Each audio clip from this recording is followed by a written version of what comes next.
ಹಾಗಾಗಿ ಅವಳು ಸಂತೋಷವನ್ನೇ ಪಟ್ಟಳು. ಅವಳು ಸಂತೋಷ ಪಡುವುದರಲ್ಲಿ ವಿಶೇಷವೇನೂ ಇಲ್ಲ.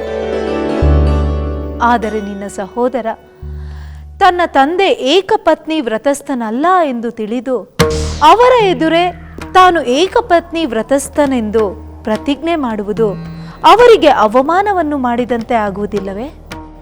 ಮಾತೆ, ಸ್ವತಃ ತಂದೆಯವರೇ ಹಿರಿಯ ಸಹೋದರನ ಆದರ್ಶವನ್ನು ಮೆಚ್ಚಿದ್ದಾರೆ. ಇಷ್ಟಕ್ಕೂ ತಂದೆಯವರು ಸಂತಾನದ ಕಾರಣಕ್ಕೋಸ್ಕರ 3 ವಿವಾಹವಾಗಿದ್ದು ತಾನೆ.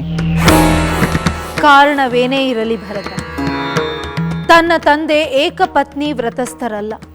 ಹೀಗಿದ್ದ ಮೇಲೂ ಅವರೆದುರು ತಾನು ಏಕಪತ್ನಿ ವ್ರತಸ್ಥನೆಂದು ಪ್ರತಿಜ್ಞೆ ಮಾಡುವುದು ಅವರ ಮನಸ್ಸಿಗೆ ವಿಷಾದವನ್ನುಂಟು ಮಾಡುತ್ತದೆ ಮಗನೇ.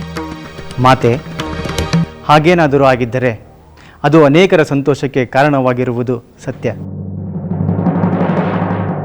ಒಂದು ಸದುದ್ದೇಶ ಅನೇಕರ ಸಂತೋಷಕ್ಕೆ ಕಾರಣವಾದರೆ ಇನ್ನೊಬ್ಬರ ವಿಷಾದಕ್ಕೆ ಕಾರಣವಾಗುವುದು ತಪ್ಪೇನಿಲ್ಲ.